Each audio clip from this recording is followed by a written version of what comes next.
तो आइए बात कर लेते हैं मौसम की। देखिए, बिहार में आंधी और तूफान का कहर है। तेज बारिश से पेड़ गिरने के यहाँ पर हादसे, पेड़ गिरने की वजह से दरअसल हादसा हुआ है। पूरे बिहार में 8 लोगों की मौत हो गई है। और अब देखिए, इस जनहानि पर सीएम ने दुख जताया है। आश्रितों को 4-4 लाख मुआवजे का ऐलान भी किया गया है। हालांकि मौसम विभाग ने अलर्ट भी जारी किया है। ये बड़ी खबर, तस्वीरें आप देख सकते हैं। आंधी के बाद यहां पर कई जगहों पर पेड़ गिर गए हैं। आवाजाही जो है वो कहीं ना कहीं बाधित हुई है। बिहार में आंधी और तूफान का कहर देखने को मिला है। तेज बारिश से पेड़ गिरने से हादसे, और देखिए सड़कों से पेड़ को हटाने की कोशिश लोग भी करते हुए दिखाई दिए। हालांकि टीम वहां पर पहुंची और सड़क से पेड़ को हटाया गया है। आवागमन को सुचारू रूप से एक बार फिर से शुरू किया गया। जनहानि पर सीएम ने दुख जताया है। आश्रितों को 4-4 लाख मुआवजे का ऐलान भी किया है।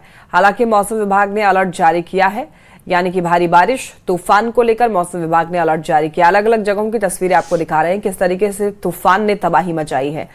और जिन लोगों के घर देखे यहाँ पर, जो यहाँ पर करकट के बनाए हुए थे, उससे तूफान में भारी नुकसान हुआ है। कई जगहों से सामान जो है वो इधर से उधर तूफान में उड़कर चले गए हैं।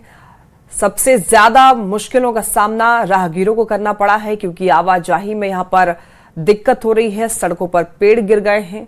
बारिश के बाद जिस तरीके से यहां पर तबाही लोगों ने देखी है, और अभी जहां पर भीषण गर्मी होनी चाहिए वहां पर बारिश हो रही है। लेकिन देखिए, तापमान में गिरावट जरूर है, यानी कि भीषण गर्मी से लोगों को राहत जरूर मिल रही है। और पटना से बड़ी खबर आपके सामने रख रहे हैं, जहां पर तेज आंधी में पेड़ गिरने से एक व्यक्ति की जान चली गई है। गर्दनी बाग में पेड़ गिरने से यह बड़ा हादसा हो गया। पेड़ के नीचे दबे 2 लोग, स्थानीय लोगों ने दोनों को बाहर निकाला और इलाज के दौरान एक व्यक्ति की जान चली गई है। तेज आंधी की वजह से ये पेड़ गिरा था। ये तस्वीरें हम आपको दिखा रहे हैं, पटना की तस्वीर आप देख रहे हैं। तेज आंधी से पेड़ गिरा, जिसकी वजह से एक व्यक्ति की जान चली गई, क्योंकि जैसे ही पेड़ गिरा वहां से 2 लोग बाइक से गुजर रहे थे, जो इसकी चपेट में आ गए और दोनों जख्मी हो गए। दोनों को अस्पताल भेजा गया, लेकिन इलाज के दौरान एक व्यक्ति की जान चली गई। भारी तबाही भी मच रही है। तेज आंधी की वजह से ये पेड़ गिरा। तस्वीरें आपको पटना के गर्दनी बाग की दिखा रहे हैं। बाग क्षेत्र कालीबाड़ी के आगे ये यहाँ से पेड़ टूटा है। कब हुआ ये घटना? जब बारिश हो रहा था उसी टाइम हुआ। ये बारिश नहीं गिरा। कोई नुकसान भी हुआ किसी? एक आदमी का। क्या हुआ उसके साथ? एक आदमी मर गया है। मतलब एक ही आदमी डेथ हुआ? कोई पेड़ के नीचे कोई दबा था? ये नहीं, 2 आदमी दबा हुआ था। एक मोटरसाइकिल भी दिख रहा था यहाँ। बाइक है। तो एक बचा है, एक बच गया। हाँ, एक बच गया है, एक 2 बच गया। थाना को सूचना प्राप्त हुई कि रोड नंबर 1 में एक विशालकाय पेड़ गिर पड़ा है, जिसमें 2 व्यक्ति जो हैं वो दबे हुए हैं। गर्दनी बाग थाना द्वारा त्वरित कार्रवाई करते हुए जब रोड नंबर 1 पे पहुंचा गया, तो स्थानीय लोगों के सहयोग से दोनों व्यक्तियों को बाहर निकाला गया, जिसमें से एक व्यक्ति जो था वो मृत था, तथा दूसरा व्यक्ति जिसका नाम सनी कुमार है, जो कि थाना बेउर का रहने वाला है, उसे सब। बड़ी खबर गिरिडीह से मिल रही है। जिले के इसरी बाजार में एक दर्दनाक सड़क हादसा हुआ है। बता दें आपको, तेज रफ्तार और बेकाबू ट्रक ने बाजार में कई वाहनों और राहगीरों को रौंद दिया। इस दर्दनाक हादसे में अब तक 6 लोगों की मौत हो गई है। वहीं 20 से ज्यादा लोग घायल हुए हैं, और घायलों में कई की स्थिति जो है गंभीर बनी हुई है।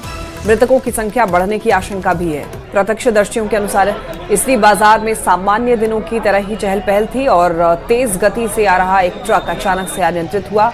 सड़क किनारे खड़े वाहनों, दुकानों के सामने मौजूद लोगों को कुचलता हुआ आगे बढ़ा, और ये भीषण हादसा है। इस हादसे के बाद घटनास्थल पर चीख पुकार मच गई, अफरा तफरी मच गई। घटना की सूचना मिलते ही गिरिडीह उपायुक्त रामनिवास यादव और पुलिस अधीक्षक डॉक्टर विमल कुमार स्थल पर पहुंचे और स्थिति का जायजा भी लिया। ये भीषण सड़क हादसा, और इस हादसे में बताते चलें आपको, कई दुकानों को यहाँ पर कुचलता हुआ ये ट्रक जो है आगे बढ़ा। राहगीरों को भी रौंद दिया है। 6 लोगों की मौत हो गई। और अब आपके सामने रांची से बड़ी खबर रखने जा रहे हैं, जहां पर मंत्री राधा कृष्ण किशोर ने मुख्यमंत्री को लिखी है चिट्ठी। सिलेंडर की कीमतों में 200 रुपए की सब्सिडी देने की मांग उन्होंने उठाई है। कांग्रेस ने चुनाव के दौरान अपने मैनिफेस्टो में 450 रुपए में गैस सिलेंडर दिलाने का वादा किया था, और इसी वादे का हवाला देते हुए मंत्री राधा कृष्ण किशोर ने मुख्यमंत्री हेमंत सोरेन को चिट्ठी लिखते हुए कहा कि राज्य की 31 लाख परिवारों को प्रति माह एक गैस सिलेंडर के लिए 200 की सब्सिडी देने का विचार सरकार को अब कर लेना चाहिए, क्योंकि उन्होंने अपने मैनिफेस्टो में वादा किया था कि कम कीमत पर हम सिलेंडर देंगे। तो ऐसे में 200 रुपए की सब्सिडी देना चाहिए और ये सब्सिडी देने पर अब सरकार को विचार कर लेना चाहिए।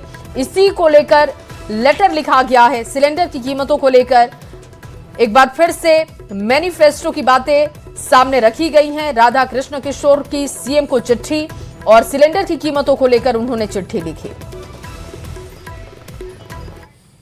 कटिहार रेलवे स्टेशन, जहां यात्रियों को बेचने के लिए खीरे का ताजा और हरा दिखाने की कोशिश में जहरीले रंग में खीरे को डुबाया जा रहा है। सोशल मीडिया पर वायरल इस वीडियो ने लोगों की सेहत और खाद्य सुरक्षा पर बड़े सवाल खड़े किए हैं। देखिए इस रिपोर्ट में आखिर किस तरीके से आपकी हेल्थ के साथ खिलवाड़ हो रहा है।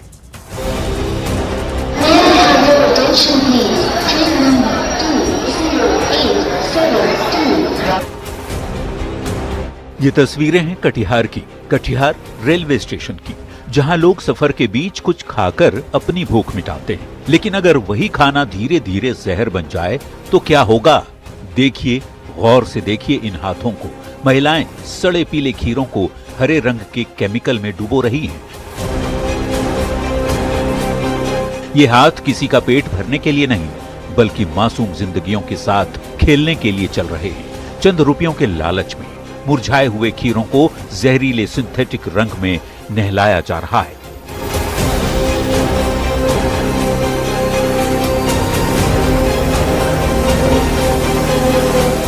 इन तस्वीरों ने हर किसी को डरा दिया है। खीरे को ताजा और चमकदार दिखाने के लिए उसे हरे रंग में डुबोया जाता है, ताकि बासी खीरा भी लोगों को ताजा लगे और ज्यादा दाम में बिक भी जाए। क्या आप जानते हैं कि जिस ताजगी को देखकर आप खीरा खरीदते हैं, वो सेहत के लिए ठीक नहीं, बल्कि धीमा जहर है। कल में शाम को एक ट्वीट कंप्लेन मिला था, जिसमें दिखाई दे रहा था कि कोई 2 महिलाएं खीरा बेच रही हैं। उसमें बेचती हुई नहीं हो, खीरा का टोकरी लेके बैठी हुई हैं और कोई उसका बाउल के अंदर में कोई कलर है, ग्रीन कलर का दिख रहा है, तो उसमें वो डुबो रही है। तो डुबोने के बाद में वो खीरा थोड़ा फ्रेश टाइप का लग रहा, दिखाई दे रहा था। तो उसको तत्परता दिखाते हुए उनको आइडेंटिफिकेशन किया गया। उन 2 महिलाओं में से एक को हम लोगों ने एप्रीहेंड किया है, और जो सर्कुलेटिंग एरिया में, आसपास के एरिया में, जो रेलवे प्राइमेसिस में जो कुछ ऐसी महिलाएं हैं जो खीरा बेचती हैं अनऑथराइजली, उनको भी हम 8 महिलाओं को इसमें डिटेन किए हैं। इस मामले में कुल 9 महिलाओं को हिरासत में लिया गया है, जो अवैध वेंडर के रूप में इस तरह खीरा बेच रही थी। यह सिर्फ एक रंग नहीं, यह कैंसर और पेट की गंभीर बीमारियों का बुलावा है। अब सवाल है, क्या चंद पैसों के लिए लोगों की जान से खिलवाड़ जरूरी है? कब तक मुनाफे की मंडी में लोगों की सेहत नीलाम होगी? क्या ऐसे लोगों पर कार्रवाई होगी? क्या यात्रियों की सेहत की जिम्मेदारी तय होगी? प्लेटफॉर्म पर दौड़ती भागती जिंदगी, अपनी मंजिल की तलाश में निकले मुसाफिर और उनके हाथों में ये चमकदार हरा मौत का टुकड़ा। किसी ने सोचा भी नहीं होगा कि सफर की थकान मिटाने वाला यह फल अस्पताल का रास्ता दिखा सकता है। जो वीडियो वायरल हुआ था वो कटिहार से जुड़ा हुआ, और इसी आरोप में कई और महिलाओं को डिटेन किया गया और इस पूरे मामले पर फिलहाल जांच किया जा रहा है। सुब्रत, न्यूज़ 18 कटिहार। और अगली खबर दरभंगा से, जहां सिंहवाड़ा थाना क्षेत्र के भरवाड़ा गांव में विवादित जमीन पर अंतिम संस्कार को लेकर तनाव हो गया।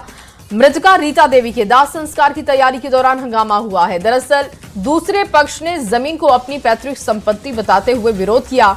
मामला बढ़ने पर पुलिस और प्रशासन मौके पर पहुंचा। करीब 1 घंटे तक समझाने और कागजातों की जांच के बाद प्रशासन ने अंतिम संस्कार की अनुमति दी। जमीन को लेकर दोनों पक्षों के अलग अलग दावे हैं। फिलहाल इलाके में पुलिस फोर्सेस की तैनाती है और मामले की जांच हो रही है। अंतिम संस्कार से रोके हैं कि मेरा दादाजी का प्रॉपर ज़मीन था पहले से, और 20 साल से मेरा कब्जा भी था ज़मीन का। ज़मीन जो है मेरे दादाजी जो सर्वेक्षण के समय में 1974 में सर्वे आया था, तो मेरे दादाजी बाबा जी में चले गए थे। 10-20 साल आए नहीं घर पे, तो जब तक में ये लोग सर्वे करवा लिए। सर्वे करवाने के बाद ये लोग जो है फिर उसके बाद दाह संस्कार इस पर 2-4 गो कर दिए हुए हैं। फिर थाना प्रशासन आए हैं, उसके बाद जो है ये लोग बोले हैं कि जो अभी रहने दीजिए और जनता दरबार में आइए, दोनों पक्ष अपना अपना पेपर ले करके, और जो न्यायालय में फैसला होगा वो किया जाएगा। यहाँ पे जो है आज सूचना मिली थी मुझे थाना अध्यक्ष के द्वारा कि कहीं पे बॉडी जलाने को लेकर विवाद हो रहा है, तो हम स्थल पे आए हैं।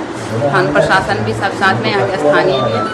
सब पता चला है कि जमीन को लेकर कुछ हाल फिलहाल में जमीन क्रय विक्रय हुआ, कुछ पूर्वज विवाद है, लेकिन अभी फिलहाल उसी जमीन पे जहाँ पे उनका पूर्वज की बॉडी जली थी, आज भी वहीं पे उन लोग अभी जमीन पर अति कर रहे हैं, बॉडी दाह संस्कार कर रहे हैं। सूचना का सत्यापन और अंचलाधिकारी महोदय तथा वरीय पदाधिकारी महोदय को सूचित करते हुए हम लोग यहाँ पे आए हैं और जनता दरबार में दोनों पक्ष को आने के लिए हम लोग दिशा निर्देश दिए हैं और तत्काल उस पक्ष पे उस ज़मीन पे जो विवादित ज़मीन है, जिनका कब्जा है, उनको अपना काम करने के लिए बोला गया है और समस्या का समाधान के लिए उनको दोनों पक्ष को अंचल दिवस पे आने के लिए बोला गया है। खबर मधेपुरा से, जहां उदा किशनगंज थाना क्षेत्र के हरेली में चोरों ने आतंक मचाते हुए कुरियर कंपनी को अपना निशाना बनाया है। हनुमान मंदिर के पास स्थित इस शाखा के पीछे का दरवाजा तोड़कर घुसे चोरों ने करीब 31,000 रुपए नगद, 16,000 रुपए की शिपमेंट और सीसीटीवी का डीवीआर चोरी कर लिया। वारदात की सूचना मिलते ही डायल 112 की पुलिस ने मौके पर पहुंचकर जांच शुरू की। शाखा इंचार्ज नीरज कुमार ने इस संबंध में थाने में लिखित शिकायत दर्ज कराई है।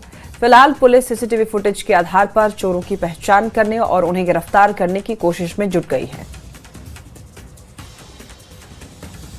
खोले ना तो देखे उधर जो है, उधर दिखाइएगा, वो उसमें जो है शटर तोड़ के जो है उधर घुसा था, गेट तोड़ के, और जो है लॉकर गायब था। उसमें जो है 31,000 रुपया था, 31,000 कुछ रुपए था और 15-16 हज़ार का कुछ सामान जो है शिपमेंट और कैमरा का जो है डीवीआर, जिसका 15-16 हज़ार दाम था, ये सब जो है गायब था।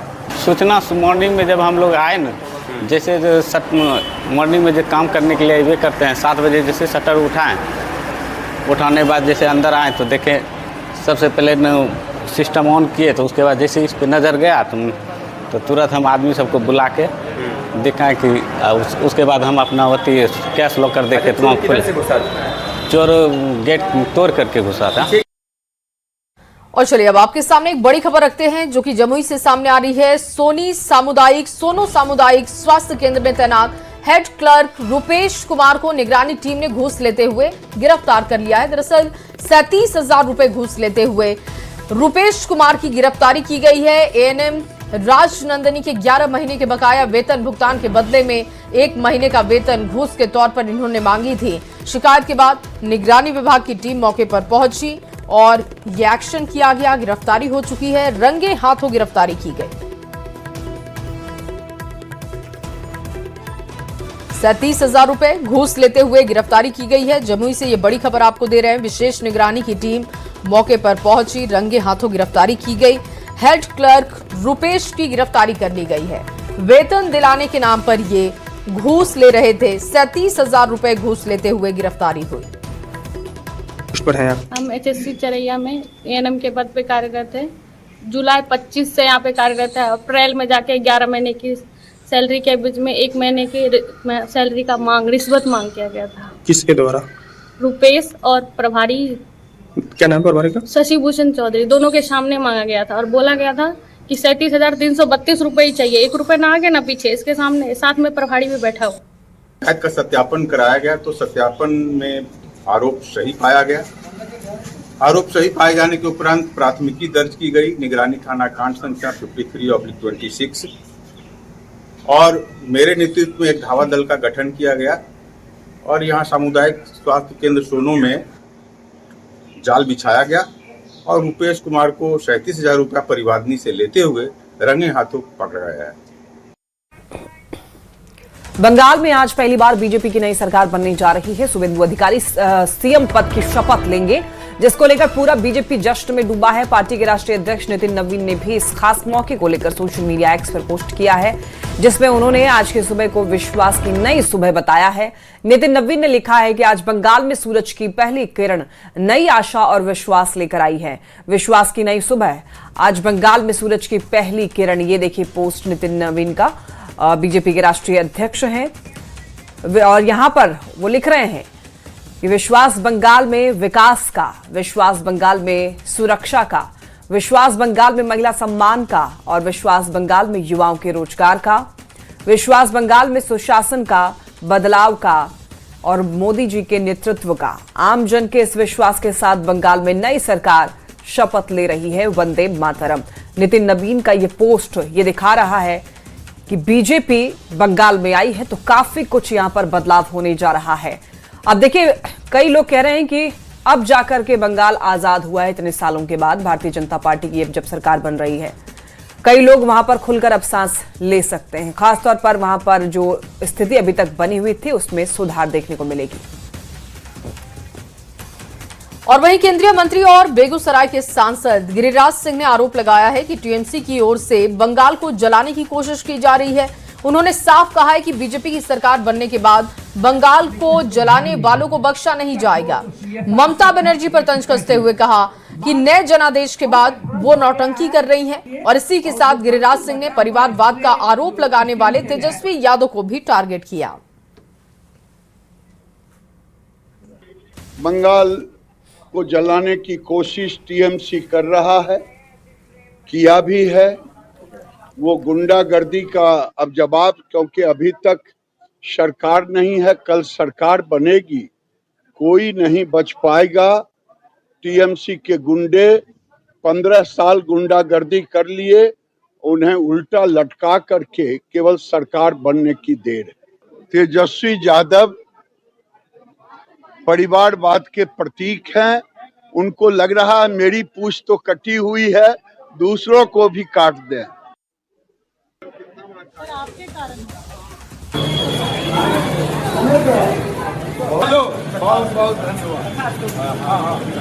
होते रहता है, लेकिन हम लोग ध्यान नहीं देते हैं।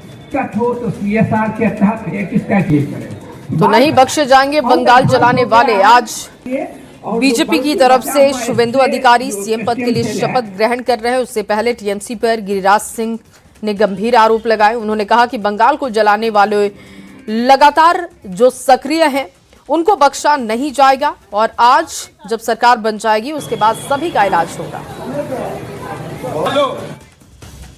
बिहार के स्वास्थ्य मंत्री निशांत कुमार ने पदभार ग्रहण करने के बाद पटना हाई कोर्ट स्थित मजार पर चादर पोशी की है और राज्य के अमन चैन की दुआ मांगी। इस दौरान उन्होंने ये साफ किया है कि उनकी सरकार भ्रष्टाचार के खिलाफ जीरो टॉलरेंस की नीति पर काम करेगी और गलत करने वालों को किसी भी कीमत पर बख्शा नहीं जाएगा। निशांत ने अपने पिता की विरासत को आगे बढ़ाने का संकल्प लिया है। कहा है कि वो जनता से किए गए हर वादे पूरा करेंगे। स्वास्थ्य सेवाओं में सुधार उनकी पहली प्राथमिकता होगी। जो स्वास्थ्य में भी मैं देखता हूँ कैसे क्या हो रहा है। अभी तो आज ज्वाइन नहीं किया हूँ। जो भी है पापा ने जो 20 साल में किया है, स्वास्थ्य हो या कोई मेरी कोई जो भी अच्छे काम है वो जारी रहे और आगे भी जो हमने जो वादा किया है 7 दिन में स्वास्थ्य हो या कुछ भी उसको पूरा करने की कोशिश करें। खबर राजधानी पटना से, जहां बिहार सरकार के नवनियुक्त ऊर्जा मंत्री शैलेश कुमार उर्फ बुलो मंडल ने अपना पदभार ग्रहण कर लिया है। विभाग पहुंचने पर वरिष्ठ अधिकारियों और कर्मचारियों ने उनका स्वागत किया। पदभार संभालते ही मंत्री ने यहां पर विभाग के कामकाज की जानकारी ली। ऊर्जा सचिव और Bihar state power holding company के सीएमडी मनोज कुमार सिंह ने उन्हें राज्य में चल रही बिजली योजनाओं और भविष्य के प्रोजेक्ट्स के बारे में विस्तार से बताया। इस मौके पर south Bihar power distribution company के एमडी राहुल कुमार सहित विभाग के कई अन्य बड़े अधिकारी भी मौजूद रहे। बिहार में शपथ ग्रहण करने वाले मंत्रियों ने पदभार ग्रहण किया और सभी मंत्रियों ने अपनी अपनी प्राथमिकताएं भी गिनवाई। सभी ने बिहार को आगे बढ़ाने और ईमानदारी से काम करने का संकल्प भी लिया।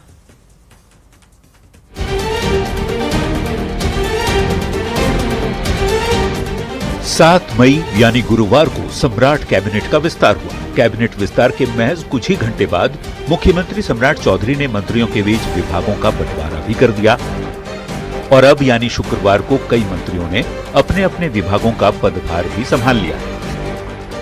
जो कुछ भी जरूरी कदम उठाए जाने हों बेहतरी के लिए कदम उठाए जाएंगे। पदभार ग्रहण करने के बाद सभी मंत्रियों ने विभाग की प्राथमिकताओं को स्पष्ट किया। पहली बार मंत्री बने नीतीश कुमार के बेटे निशांत कुमार ने स्वास्थ्य विभाग की जिम्मेदारी संभालते हुए कहा कि मुख्यमंत्री सम्राट ने जो जिम्मेदारी दी है उसे ईमानदारी से पूरा करूंगा। आदरणीय मुख्यमंत्री श्री सम्राट चौधरी जी ने जो मुझे जिम्मेदारी दी है मैं उसे पूरी सच्चाई, निष्ठा से, ईमानदारी से निभाने की कोशिश करूंगा। वहीं शिक्षा मंत्री मिथिलेश तिवारी ने कहा, अब विभाग में कुछ भी नहीं फंसेगा, चाहे बहाली हो या फरियादियों की फरियाद। बिहार के माननीय मुख्यमंत्री श्री सम्राट चौधरी जी हैं और हम उनके शिक्षा मंत्री हैं, साथ बैठेंगे और हर समस्या का समाधान। पदभार ग्रहण करते ही राजस्व एवं भूमि सुधार मंत्री दिलीप जायसवाल ने कहा, आम जनता के कामों को तेज, पारदर्शी और प्रभावी तरीके से पूरा करना उनकी पहली प्राथमिकता होगी। नीचे तक, धरातल तक हम लोगों को सुविधा पहुंचा सकें, ये मेरा मकसद होगा। मंत्री श्रवण कुमार ने सूचना जनसंपर्क विभाग का पदभार ग्रहण किया और नीतीश कुमार और सीएम सम्राट चौधरी का आभार जताते हुए कहा कि बिहार की सूचना तंत्र को और मजबूत करना है। इस भरोसे को कभी न टूटने देंगे, न कभी झुकने देंगे। इसके अलावा अशोक चौधरी ने खाद्य संरक्षण एवं आपूर्ति मंत्री के तौर पर पदभार ग्रहण किया, तो अरुण शंकर प्रसाद ने श्रम संसाधन विभाग का, मदन सहनी ने राजस्व एवं भूमि सुधार विभाग का, केदार प्रसाद गुप्ता ने पर्यटन मंत्री का और दीपक प्रकाश ने पंचायती राज मंत्री का पदभार ग्रहण किया। सभी ने अपनी अपनी प्राथमिकताएं गिनाई। अब इनके ऊपर जिम्मेवारी विभाग को और भी बेहतर ढंग से चलाने की होगी। देखना होगा कौन उम्मीदों पर कितना खरा उतरता है। Bureau report, news 18। और वहीं बोधगया के मगध विश्वविद्यालय परिसर में चल रहे 4 दिवसीय धर्म संस्कृति संगम के तीसरे दिन भक्ति और राष्ट्रभक्ति का अनूठा संगम देखने को मिला है। 6 मई से शुरू हुए इस भव्य आयोजन में देश भर से आए संत महात्माओं और विद्वानों के बीच राज्यपाल लेफ्टिनेंट जनरल रिटायर्ड सैयद अता हसनैन ने मुख्य अतिथि के रूप में शिरकत की है। उनके साथ ही आरएसएस के राष्ट्रीय कार्यकारिणी सदस्य इंद्रेश कुमार मुख्य वक्ता के रूप में पहुंचे। अपने संबोधन में राज्यपाल ने बिहार की पावन धरती को शांति और सह अस्तित्व का केंद्र बताया। उन्होंने बेहद आत्मीय भाव से कहा कि भले ही उनका जन्म मुस्लिम परिवार में हुआ, लेकिन उन्हें सभी धर्मों से गहरा लगाव है। उन्होंने हिंदू, सिख, ईसाई और बौद्ध परंपराओं से मिली प्रेरणा का जिक्र करते हुए भगवान विष्णु के प्रति अपनी अटूट आस्था प्रकट की। शायद आपको अचंभा हो सुनकर कि मैं अपने आप को क्या समझता हूं। मैं पैदा हुआ एक मुसलमान,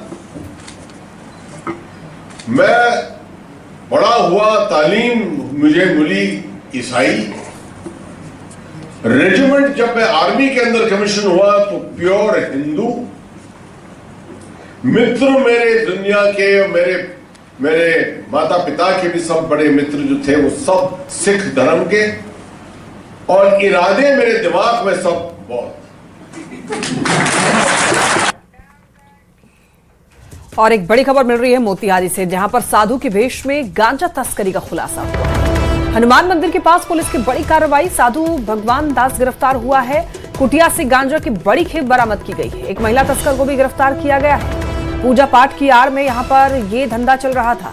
बंजरिया थाना पुलिस ने कार्रवाई की है। पूरे नेटवर्क की जांच में अब पुलिस जुट चुकी है। अब देखिए, यहां पर कह सकते हैं कि आस्था और विश्वास के साथ खिलवाड़ हुआ है। और चलिए इसी खबर के साथ इस बुलेटिन में बस इतना ही। आप बने रहिए न्यूज़ 18 बिहार झारखंड के साथ।